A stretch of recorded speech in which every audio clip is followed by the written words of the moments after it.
Good morning students. मैं Mrs Sangeeta Jain Samant, associate professor of home science, government girls college Ajmer. आज BA part 1 home science के students को paper 1 human development में खेलों के प्रकार के बारे में जानकारी देने जा रही हूँ। पिछले लेक्चर में हमने खेलों के महत्व के बारे में जाना था। आज हम बात करते हैं खेलों के प्रकार।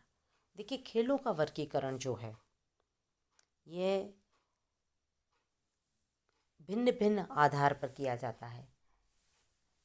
जैसे कि अगर हम लेते हैं संख्या के आधार पर, यानी on the basis of playmates, मतलब कितने व्यक्ति या क्या ग्रुप है खेलने वाला, तो उसके वर्गीकरण में जो है 3 प्रकार से होते हैं।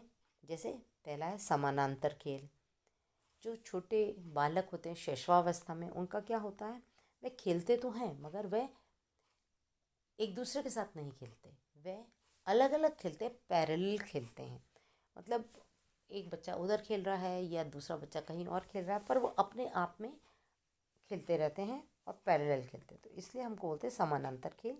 इसकी ना तो कोई समय सीमा होती है, ना कोई नियम। बालक कोई अवरोध नहीं चाहता और अपने खिलौनों से खेलता रहता है। दूसरा प्रकार जो साथियों के आधार पर है वह है साझा खेल, यानी एसोसिएटिव प्ले। इसमें क्या होता है, जब बच्चे को थोड़ी समझ आ जाती है और जब 2-3 बालक मिलकर खेलते हैं एक साथ, ज़्यादा ग्रुप बड़ा नहीं होता है, इसको हम कहते हैं एसोसिएटिव प्ले। थोड़ा बहुत मिलजुल के खेलते हैं, बहुत ज़्यादा रूल्स रेगुलेशंस नहीं होते हैं और बहुत छोटे बच्चे होते हैं तभी वह 2-3 बच्चे एक साथ खेल सकते हैं। अक्सर ये नर्सरी स्कूल में ऐसे गेम्स होते हैं। फिर आते हैं आपके तीसरा प्रकार सामूहिक खेल, यानी ग्रुप प्ले। इसको हम कोऑपरेटिव प्ले भी कहते हैं और ये जो है 3-4 वर्ष की अवस्था से लेकर के बाद तक चलता है और ये ग्रुप इसमें बन जाता है और वह ग्रुप मिलकर के एक साथ खेलता है। तो ये अक्सर प्राइमरी स्कूल में देखा जाता है और भी बच्चे नेबरहुड में भी, अपने अड़ोस पड़ोस में भी इस तरह से ग्रुप प्ले में इन्वॉल्व होते हैं, जहाँ उनकी संख्या 3-4 से या उससे अधिक होती है। नेक्स्ट आता है एक्टिविटी के बेस पे, यानी सक्रियता के आधार पर, किस तरह से कितनी एक्टिविटी हो रही है या किस टाइप की एक्टिविटी हो रही है उसके। तो 2 प्रकार के होते हैं, शारीरिक खेल और मानसिक खेल, यानी फिजिकल प्ले और मेंटल प्ले।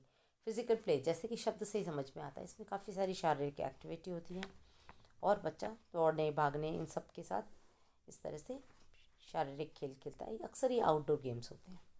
और मानसिक प्ले जो है, यानी मेंटल प्ले, ये मोस्टली इंडोर गेम्स होते हैं और इसमें चिंतन, तर्क, स्मरण, कल्पना, विचार या फिजिकल भी हैं तो अंदर बैठ के ज़्यादा खेले जाते हैं। ये मेंटल प्ले जिसमें बहुत सारी चीज़ें सोचनी पड़ती हैं कि अब मुझे क्या चाल चलनी है, अब मुझे कहाँ करना है, तो वो सारी बातें कैलकुलेट करनी पड़ती हैं, उनको कहते हैं हम मेंटल प्ले। ये होता है सक्रियता के आधार पर। नेक्स्ट होता है स्थान के आधार पर। स्थान के आधार पर क्या होगा, कि on the basis of place, घर के अंदर खेले जाने वाले खेल जिनको हम बोलते हैं इंडोर गेम्स, शतरंज है, ताश है, लूडो है। और घर के बाहर खेलने वाले खेल होते हैं outdoor games, cricket, basketball, football, ये सब आउटडोर होते हैं। तो ये तो हो गए on the basis of place.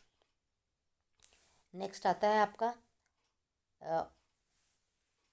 ये एक जो साइकोलॉजिस्ट थे कार्ल ग्रूस, इन्होंने हिसाब से 5 प्रकार के खेल होते हैं।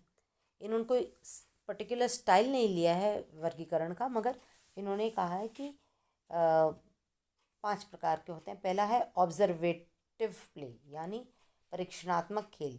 छोटे बालक जो हैं मुख्य रूप से जो खेलते हैं वो इधर उधर देखते रहते हैं, खिलौनों को चारों तरफ घुमा फिरा कर देखते हैं, उन्हें फेंकते हैं, पटकते हैं और ये अपने एक तरह से अपनी क्यूरियोसिटी को शांत करने की कोशिश कर रहे हैं। उसी चीज़ को वह मुंह में भी ले लेते हैं। ये होता है ऑब्जर्वेटिव प्ले। नेक्स्ट होता है गतिशील प्ले, मोशन प्ले। इसमें बालक एक जगह बैठ कर नहीं खेलता, दौड़ भाग लेता है, लुका छुपी कर लेता है और घूम फिर कर खेलता है। इसको कहते हैं गतिशील यानी मोशन प्ले। नेक्स्ट होता है कंस्ट्रक्टिव प्ले। कंस्ट्रक्टिव प्ले में क्या होता है, कुछ रचना करनी होती है, इसलिए उसको कहते हैं रचनात्मक प्ले, रचनात्मक खेल। तो बच्चा कुछ वस्तु बनाता है, चाहे वो बनाने से मतलब मिट्टी से संबंधित हो, फूल से संबंधित हो, कागज़ की हो, ड्राइंग हो, पेंटिंग हो, कंस्ट्रक्शन होता है उसमें।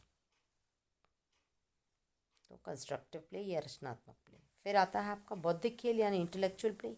इसमें क्या होता है, बौद्धिक प्ले में बालक जो है अपने बुद्धि के हिसाब से खेलते हैं, मतलब इसमें काफ़ी सारी मेंटल एक्टिविटी होती है और इसमें क्विज़ वगैरह, तर्क, चिंतन, स्मरण, रीजनिंग, शतरंज, ये सारी चीज़ें बौद्धिक खेलों में आती हैं। उसके बाद पाँचवीं कार्ल ग्रूस के अनुसार होती है लड़ाई वाले खेल यानी क्वारल्सन प्ले, जिन खेलों में अंतिम लक्ष्य हार या जीत होता है। कैसे? जैसे बॉक्सिंग, हार या जीत। लड़ाई के खेल कहलाते हैं, वह व्यक्तिगत भी होते हैं और सामूहिक भी हो सकते हैं। फिर आता है एक इम्पॉर्टेंट क्लासिफिकेशन जो कि हरलॉक ने दी हुई है। हरलॉक कौन है? एक चाइल्ड डेवलपमेंटलिस्ट हैं। इनके अनुसार दो प्रकार के खेल होते हैं, एक होता है सक्रिय खेल जिसको हम बोलते हैं एक्टिव प्ले, एक होता है पैसिव प्ले यानी निष्क्रिय खेल। एक्टिव प्ले में वह एक्टिविटीज़ आती हैं जिसमें बच्चा खुद कुछ ऐसा करता है जिससे कि उसको इन्जॉयमेंट मिले खुद के करने से। तो एक्टिव प्ले में क्या आएगा? खेलना, कूदना, भागना, दौड़ना, क्रिकेट, हॉकी, बैडमिंटन, ये बजाना, डांस करना, ये सारी चीज़ें आपके एक्टिव प्ले में आती है क्योंकि बच्चा खुद कर रहा है। फिर आता है निष्क्रिय खेल यानी पैसिव प्ले। पैसिव प्ले में बच्चे को इन्जॉयमेंट मिलता है मगर एट द कॉस्ट ऑफ जो दूसरा सामने वाला कर रहा है उससे उसको इन्जॉयमेंट मिलता है। जैसे टीवी का प्रोग्राम देखा तो प्रोग्राम इंटरटेनिंग है, आपने तो सिर्फ देखने का काम किया है, तो एक्चुअली तो ये निष्क्रिय हो गया। रेडियो सुनना, गाने सुनना, कॉमिक्स पढ़ना, तो सोर्स जो है जो इन्जॉयमेंट दे रहा है वो तो दूसरा है, आप तो केवल उसका एक तरह से बेनिफिट उठा रहे हैं। तो ये हरलॉक के अनुसार एक्टिव प्ले, पैसिव प्ले, सक्रिय खेल, निष्क्रिय खेल होते हैं।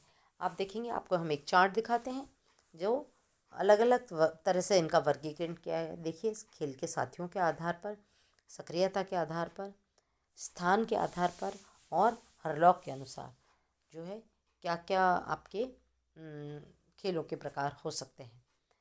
तो इनमें से हम आगे जो कल चर्चा करने वाले हैं वह होगी कि हरलॉक के अनुसार जो उसने दो टाइप के खेल बताए हैं, सक्रिय खेल और निष्क्रिय खेल, इसकी कौन कौन सी प्ले एक्टिविटीज़ हो सकती हैं। तो आप इसको एक बारी इस वर्गीकरण को देख लें कि किस आधार पर वर्गीकरण की गई है, पर हम जो अक्सर जो फॉलो करते हैं वो है हरलॉक की तरफ से दिया गया वर्गीकरण। धन्यवाद।